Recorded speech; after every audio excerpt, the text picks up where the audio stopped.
Welcome to 30 Millionaire Stories, where each tale is a small flame igniting compassion and hope. Before we embark on today's journey, let me ask you, have you ever been willing to set aside your pride, not for ego but for love, to see the world through a child's eyes? Because sometimes healing doesn't come from lifting someone up. It comes from quietly sitting by their side, waiting until they feel safe enough to look up. If you believe that true love is patience, that it means walking alongside someone in silence, then hit like and subscribe to 30 Millionaire Stories. We bring you authentic, profound, and heart-stirring stories.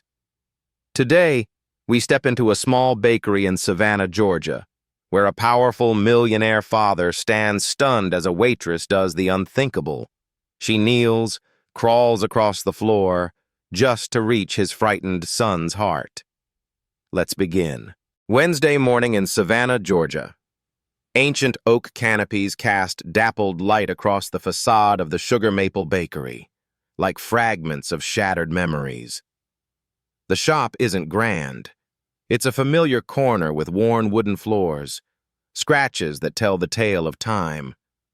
Striped fabric chairs, faded and soft, carry the heady scent of freshly baked bread mingled with the steam of new coffee, a whisper of comfort in the stillness of a Wednesday morning. At a corner table by the window sits James Carver. His tailored gray suit clings to him like the very empire of real estate he's built from Atlanta to Miami. But today he is not the powerful millionaire. He is just a father, powerless before the invisible wall between him and his 6-year-old son, Noah. James watches Noah, his heart heavy as if bearing a skyscraper on his shoulders. Across from him sits the boy, small, fragile. His tiny hands clutch a tattered brown teddy bear, its matted fur as tangled as his thoughts. His gaze is fixed on the tabletop. Not once does he lift his eyes, as though the outside world is a storm he cannot face. His sensory processing disorder turns every sudden sound, car horns, clinking dishes, into razor-sharp blades that shred his peace. Ever since Noah's mother died in a car accident 2 years ago, he's withdrawn further, choosing to crawl on the floor rather than walk. The ground, with its cold wooden grain, is the only place he feels safe, an island in a chaotic sea. James takes a sip of coffee. Its bitterness slides down his throat, yet cannot wash away the pain within. He spent millions, hired the best experts, from psychologists to neurotherapists. They arrive with charts and costly methods. Yet none unlock the door to Noah's world. Each time James looks at his son, he feels like a failure, not as a businessman, but as a father. He wants to scoop Noah into his arms, pull him to his feet, whisper that everything will be all right. But words won't reach him. He needs something James has never learned: silent, non-judgmental presence. Behind the counter, Sarah moves as gently as a passing breeze. Blonde hair tied high, a few curly strands brushing her brow, she wears a tender smile like sunlight filtering through leaves. She wipes tables, pours coffee, exchanges brief words with regulars, yet her eyes occasionally drift to James and Noah, not out of curiosity, not pity, but a keen observation, as if she senses the tense silence between father and son without a single word. Sarah doesn't know that, in this moment, she is the only light in the bakery, the only one not swallowed by the darkness of James's despair. James clears his throat, striving to break the silence. "Noah, would you like a sandwich or waffles?" His voice is soft, yet carries the awkwardness of a man more accustomed to issuing orders than engaging in conversation. Noah doesn't reply. He squeezes his bear tighter. His shoulders hunch inward, as though he could make himself even smaller. James exhales a weary sigh, a breath laden with helplessness. He gazes out the window, where the oak leaves sway gently, and wonders, what did I do wrong? He built skyscrapers that touched the clouds, yet could not construct a bridge to his son's heart. From the counter, Sarah sets down a coffee pot, the movement slow, almost deliberate. She doesn't hear James's question, but she feels its weight. She sees how Noah withdraws, how James looks at him with love and desperation intertwined. In this little bakery, amid the scent of bread and the low murmur of patrons, a story is beginning, a story that needs no words, only a heart willing to kneel. Sarah doesn't know it yet, but her gentle steps are leading her to a moment that will change everything. The fire alarm bell shrieked from the kitchen, its piercing tone ripped through the hush of the Sugar Maple Bakery. The sound wasn't loud, but to Noah it was an explosion, a tsunami dragging him into primal fear.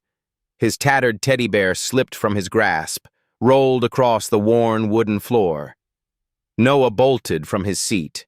His small frame nearly vanished into the air. He crawled, fast, desperate, knees scraping the wood, hands trembling as they sought shelter. In the corner, the old metal coat rack stood like a makeshift fortress.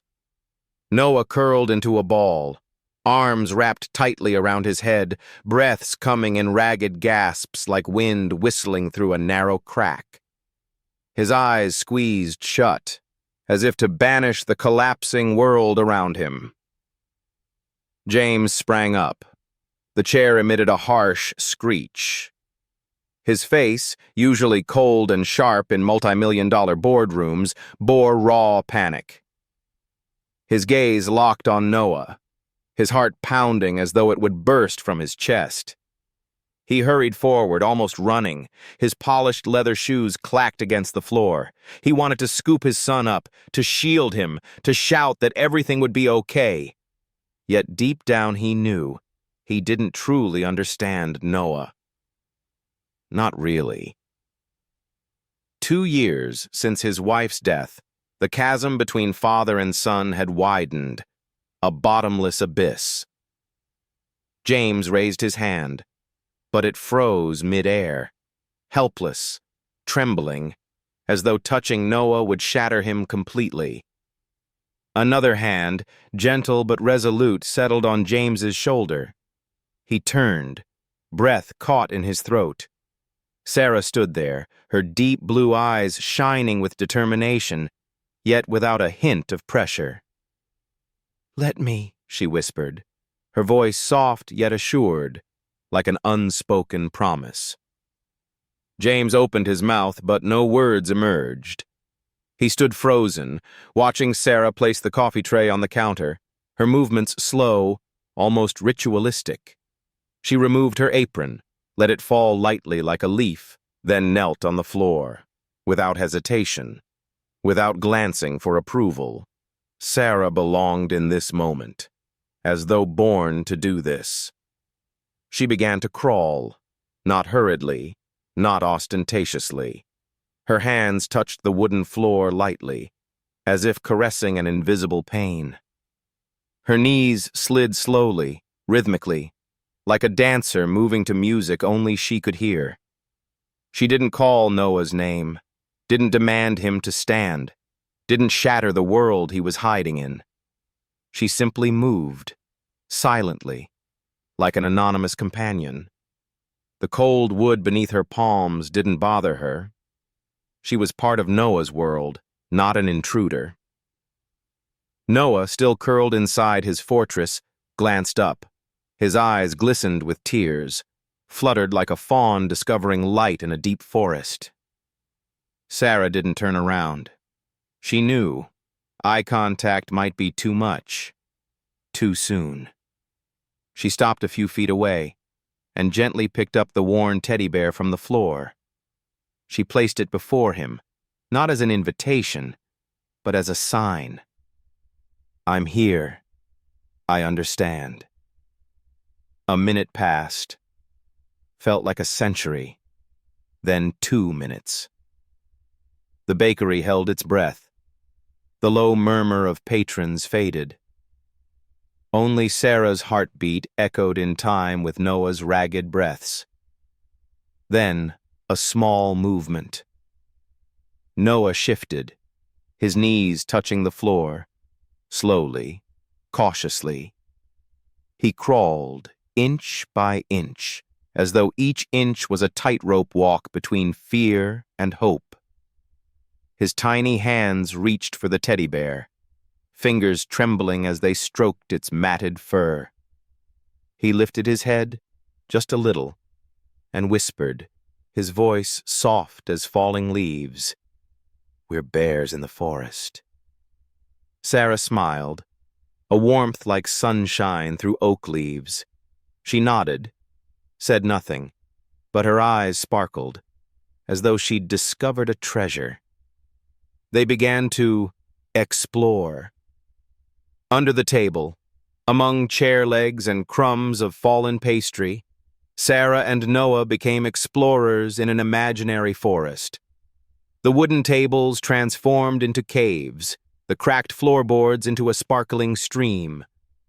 Noah led the way, his hands brushing the floor with newfound confidence, as though he were no longer the frightened boy. Sarah followed, in gentle harmony, silently allowing Noah to guide her. In that moment, his world was no longer a place to hide. It was a place to live. James stood a few steps away, hands clenched, eyes fixed on the two figures beneath the table. He wanted to understand, to join them, but he knew this was not his world. Not yet. His heart ached, not from jealousy, but from realizing what he'd been missing. Sarah, with her dust-smudged hands and gentle smile, had done what his millions could not. She'd opened the door to Noah's soul. And James, for the first time, felt hope. Fragile, but real. Dear beloved audience, please take a moment to relax or drink a glass of water, then continue listening to the story, as there are more surprises ahead. And please let me know in the comments where you're watching from and what time it is for you. It's always exciting to see people joining us from all around the world. Comment number 1 if you enjoyed the story, so we can continue bringing you even more great tales. The next morning, James stepped into the Sugar Maple Bakery. His muted suit was crisp, yet his eyes held a fragile spark of hope, like a small flame about to gutter out. Noah, hand in hand with his father, suddenly let go. He fell to the floor. His knees met the wood. His hands swept forward as he crawled to the corner coat rack. 3 soft knocks, like a silent plea. Noah waited for Sarah, the one who had transformed his terrifying world into a safe forest for bears. James watched his son. His heart raced, no longer weighed down by the past. For the first time, he saw Noah not merely surviving, but truly living, immersed in the imaginary game Sarah had opened to him. A warm glow crept through James, mingled with fear.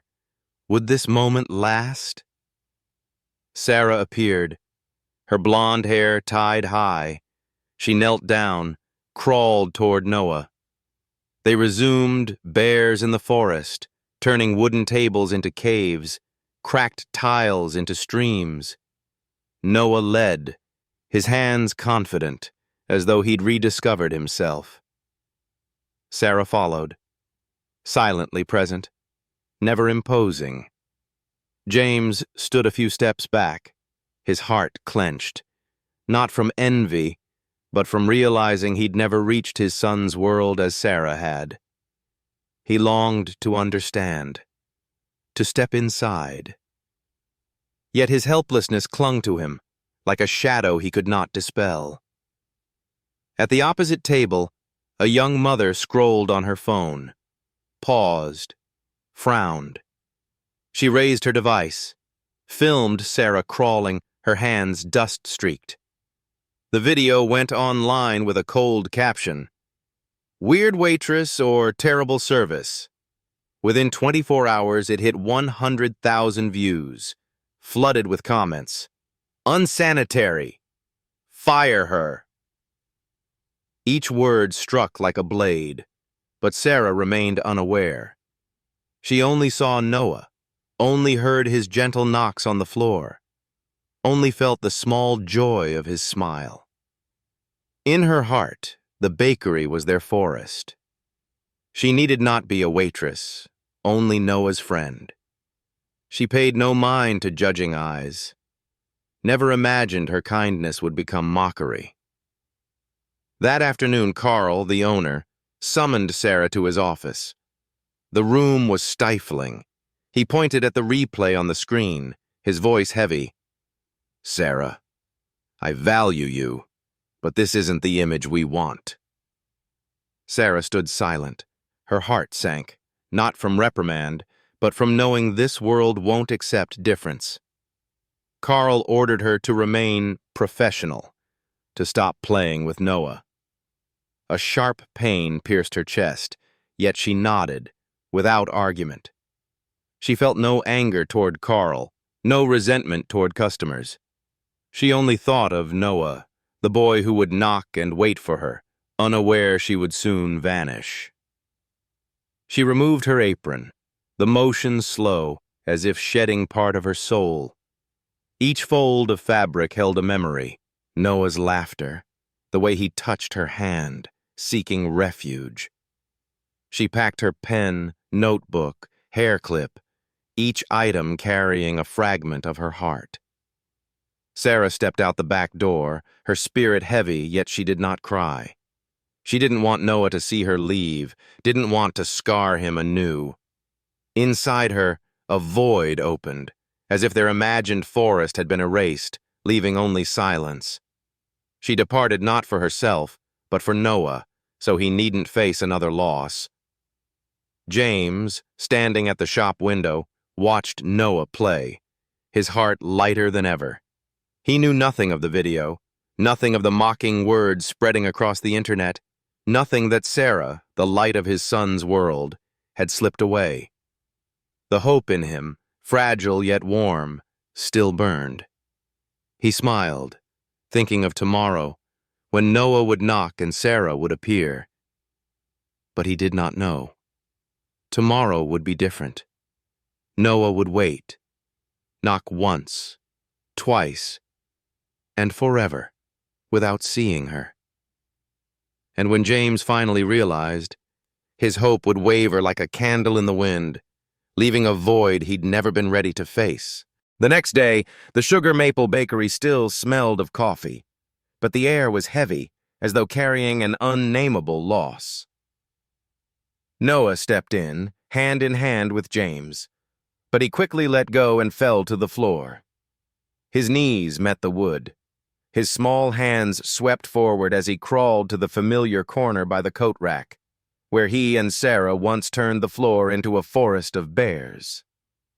He tapped the floor softly 3 times, a silent call, his eyes glistening as he waited for Sarah. But no one came. No golden hair, no warm smile. Noah sat there, clutching his tattered teddy bear, his gaze vacant, like a bird lost without wings. He gripped the bear tighter, fingers digging into its matted fur, as if trying to hold on to Sarah, but only silence answered. James stood a few paces away, his chest tightened, as if impaled on iron thorns. Watching Noah, he remembered the radiant boy of yesterday, confident, alive in Sarah's world, now curled up in silence, as though returned to the days after his mother's death. James glanced toward the counter, searching for Sarah, but only saw unfamiliar faces. Unease rose within him, like an undertow dragging him down. He wanted to scoop Noah into his arms and promise that everything would be okay, but he knew his words were meaningless. Helplessness choking him, a shadow he could not escape. He had failed Noah too many times, and now, seeing him there, he feared he had lost his son. James sprang into action, as he would running his real estate empire. He called in every favor, summoned Dr. Helen Baxter, a renowned child psychologist from Charleston. He placed all his hope in her, believing she could reopen the door to Noah. Yet deep down, he feared he would be wrong again. Feared imposing on Noah a mold that wasn't his own. Helen arrived at James's home, clipboard in hand, her authoritative voice promising every solution. James clung to her words, but his heart remained tangled, as though standing on the edge of an abyss. Helen entered the room, her sharp gaze sweeping over Noah, huddled in the corner, clutching his bear. She instructed him to sit at the table, her tone rigid. "Noah, you need to learn to behave like other children." Noah did not move, his eyes fixed on his bear, as if her words were cold wind, unable to touch him. Helen stepped forward, hand reaching out, attempting to pull him up. Noah screamed, a gut-wrenching cry of terror. He thrashed, his hand pounding the wall, breaths coming in choked gasps as though he might suffocate. Each scream was a knife in James's heart, each frantic movement an accusation. "Father, you do not understand me." James darted forward, knelt beside Noah, held him tight. But the boy still trembled, crying until he was spent, his small body melting in his father's arms. James's tears fell, hot against Noah's shoulder. He wanted to apologize, wanted to find Sarah, wanted to make things right, but he didn't know where to begin. That night, Noah ate nothing, spoke no word. He sat in the corner of his room, clutching his bear, eyes hollow, as though his spirit had drifted away with Sarah. James watched his son, his heart shattered to pieces. He had spent millions, hired the very best experts. Yet no one had reached Noah's heart as Sarah had. He realized he had not just failed. He had let his child lose his way in a world his father could not enter. James sat in his office, his eyes rimmed with red and weary, as though bearing a century's worth of pain. Work emails piled up on the screen, blinking for attention. But he no longer cared. His real estate empire, the skyscrapers that once filled him with pride, felt like a fading shadow. His mind was haunted by Noah, the boy huddled in the corner, clutching his teddy bear, eyes empty ever since Sarah vanished. James clenched his fists, his nails bit into his palms as though punishing himself. He had failed. Not at business, but at the most important thing, his son. Helplessness choked him, a steel cable wrapped around his chest, every breath a reminder of the distance between him and Noah. He opened his laptop, fingers trembling as they skimmed the keyboard. A colleague had once sent him that video of Sarah. At the time, he'd only glanced at it, calling it weird, an absurd moment not worth his attention.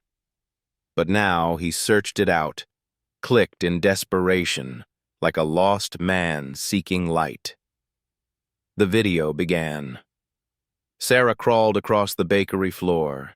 Her hands brushed the wood gently, patiently, as though soothing an invisible pain. Noah beside her, his eyes lit up, a radiant smile. The first James had seen in months of darkness. He watched closely, his heart pounded. Sarah did not coerce or judge.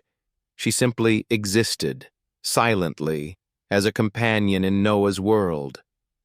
And then he saw himself in the frame, standing there, motionless, arms folded, missing the miracle unfolding before his eyes. Tears fell quietly, warm against his cheeks. James did not sob. He did not collapse, but his heart shattered piece by piece. He had been wrong. Wrong to think money and experts could fix Noah. Wrong not to recognize that Sarah had done what he could not, touch his son's soul. He whispered, his voice hoarse, "I was wrong." The words, small yet weighty, felt like a confession to himself.